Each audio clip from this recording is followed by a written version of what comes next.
Hello दोस्तों, learning by doing पे मैं प्रियंका आपका स्वागत करती हूं। और जैसा कि आपके सामने है दोस्तों, ये है एनसीईआरटी हिस्ट्री क्लास 7 का हैंडराइटिंग नोट, जो कि एनसीईआरटी के बुक के माध्यम से तैयार किया गया है। मुझे उम्मीद है कि इस एनसीईआरटी के हैंडराइटिंग नोट से काफ़ी हद तक आपको प्रॉफिट मिलेगा। तो इसमें जो आज जो बात करने वाले हैं वो है अध्याय 4 का जो आपका टॉपिक है यानी लेसन, वो है मुगल साम्राज्य। वो इसका ये सेकेंड पार्ट है। उसमें हम आज जो बात करने वाले हैं औरंगजेब के बारे में। इनका शासनकाल जो था 1658 से 1707 तक। इस दौरान इन्होंने क्या क्या किया, उसके बारे में क्या क्या जिक्र किया गया है, उसके बारे में आज जानकारी प्राप्त करते हैं। तो दोस्तों, 1663 में उत्तर पूर्व में अहोमों की पराजय और 1680 में पुनः विद्रोह कर दिया गया। उत्तर पश्चिम में यूसुफ जई और सिखों के विरुद्ध अभियानों को अस्थायी सफलता मिली और मारवाड़ के राठौर राजपूतों ने मुगलों के खिलाफ विद्रोह कारण मुगलों का हस्तक्षेप और मराठा सरदार शिवाजी को आगरा में कैद किया गया, परंतु भागने में सफल रहे। अपने को स्वतंत्र शासक घोषित करने के बाद मुगलों के विरुद्ध पुनः अभियान चलाए और राजकुमार अकबर का विद्रोह, जिसमें उसे मराठों और दक्कन की सल्तनत का सहयोग मिला। आगे बात किया गया दोस्तों, वो है 1685 में बीजापुर और 1687 में गोलकुंडा को मुगलों ने अपने राज्य में मिला लिया और 1698 में दक्कन में मराठों के विरुद्ध अभियान। मराठों द्वारा छापामार पद्धति का प्रयोग करते थे। उत्तर पश्चिम में सिखों और सनातनियों, उत्तर पूर्व में अहोमों और दक्कन में मराठों के विद्रोह का सामना औरंगजेब ने किया।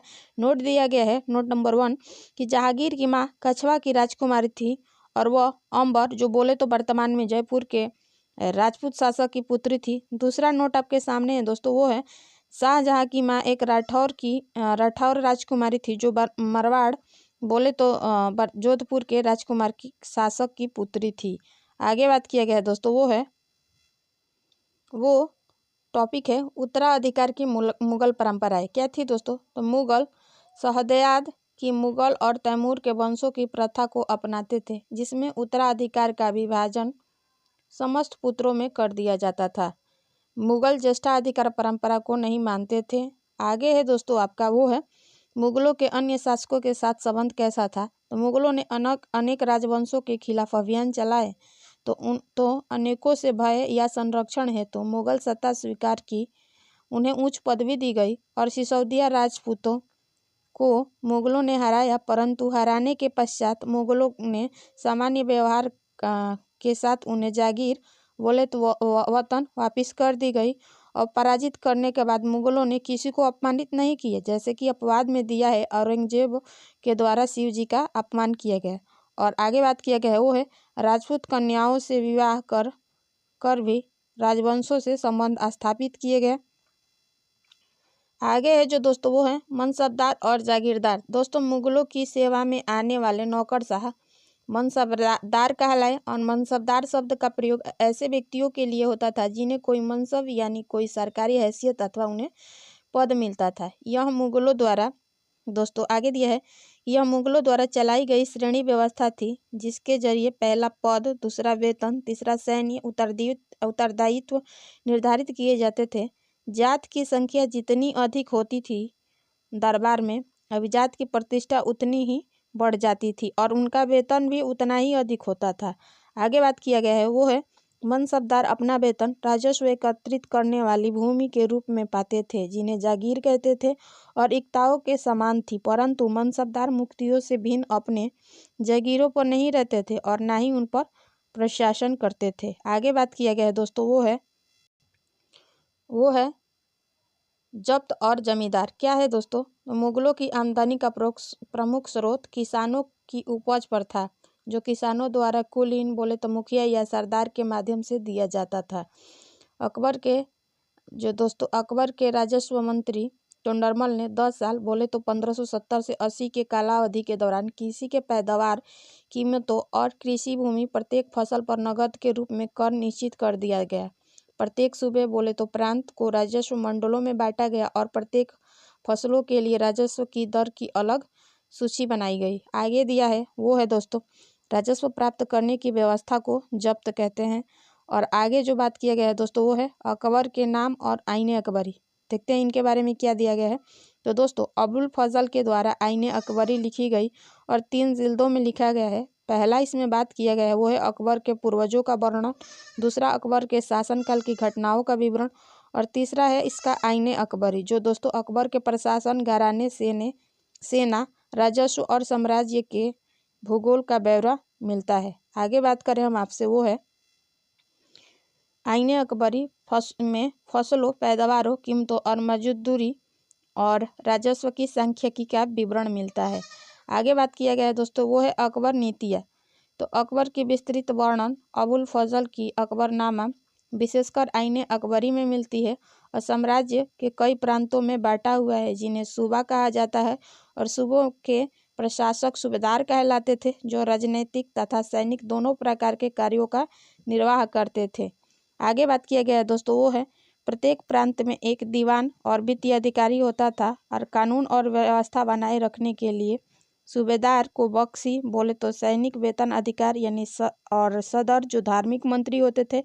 अगला था फैजदार जो सेना नायक होता था। अगला है कोतवाल जो कि नगर का पुलिस होता था, पुलिस अधिकारी। इनका सहयोग प्राप्त था। आगे बात किया गया है बात किया गया है दोस्तों अकबर ने अबुल फजल के मदद से आगे बात किया गया है दोस्तों वो है अकबर ने अबुल फजल के मदद से सुलह ए कुल बोले तो सर्वत्र शांति के विचारों को अपनाया। इसका केंद्र बिंदु जो थे सच्चाई, न्याय और शांति पर बल था दोस्तों। आगे बात किया गया है वो है उसने इसी पर आधारित सभी धर्मों का सम्मान, आदर करने वाली शासक दृष्टि को अपनाया। आगे जो टॉपिक है दोस्तों वो है 17वीं शताब्दी में और उनके पश्चात मुगल साम्राज्य की क्या स्थिति थी। चलिए देखते हैं इनके बारे में क्या क्या जिक्र किया गया है। वो है दोस्तों मुगल साम्राज्य में आर्थिक और वाणिज्यिक वृद्धि हुई, वहीं पर दरिद्रता और सामाजिक असमानताएं साफ दिखाई पड़ती थी।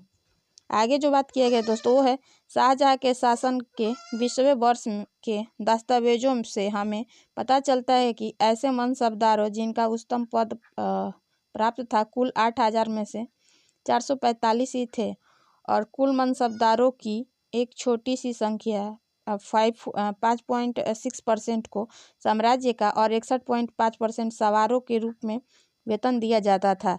आगे बात किया गया है दोस्तों वो है मुगल साम्राज्य और उनके मनसबदार अपने वेतन का बड़ा भाग वस्तुओं पर लगा देते थे और उस खर्चे से शिल्पकारों और किसानों को लाभ होता था। उत्पादकों बोले तो किसान और शिल्पकारों के पास बहुत कम धन बचता था। आगे बात किया गया दोस्तों वो है 17वीं शताब्दी तक मुगल अनेक प्रांतों में बट गया, फलस्वरूप अनेक स्वतंत्र प्रांतों का उभरना हुआ। आगे जो जिक्र किया गया दोस्तों वो है मुगलों के समकालीन शासक। तो दोस्तों इसमें दिया है ऑटोमन तुर्की के सुल्तान बोले तो सुलेमान 1520 से 1566 में मुगलों के समकालीन थे और उनके साम्राज्य का विस्तार यूरोप तक था। आगे बताया गया दोस्तों इसमें वो है सुलेमान ने हेगरी को राज्य में मिला लिया और ऑस्ट्रिया को घेरा, बगदाद और इराक को भी हथिया लिया था। सम्राट को अल कानूनी बोले तो विधि निर्माता का खिताब भी दिया गया था। आगे जो बात किया गया दोस्तों वो है अकबर के समकालीन शासक। ठीक है, तो इनके बारे में जिक्र किया गया है दोस्तों वो है जैसे कि इंग्लैंड की रानी एलिजाबेथ, उनका शासनकाल 1558 से 1606 थी। उसके बाद ईरान का सफाविद शासक शाह अब्बास, जिनका शासनकाल 1588 से 1629 था। और अगला है रूसी शासक जार इवान चतुर्थ वेसिलियोविच इवान दी टेरिबल, जो 1530 से 1584 तक था। और इस तरह आपका अध्याय 4 जो है समाप्त होता है, मुगल साम्राज्य भी समाप्त होता है। मुझे उम्मीद है कि आई होप कि आपको ये वीडियो बहुत ज़्यादा पसंद आएगी। अगर आपको वीडियो पसंद आए तो मेरे वीडियो को लाइक और चैनल को सब्सक्राइब, अपना फ्रेंड्स कलिंग्स यार आप जिनसे कनेक्टेड हैं उनके यहाँ वीडियो शेयर करें ताकि इस कंटेंट का प्रॉफिट उनको भी मिल सके। तो धन्यवाद दोस्तों, फिर मिलेंगे नेक्स्ट वीडियो के साथ। आपका दिन मंगलमय हो।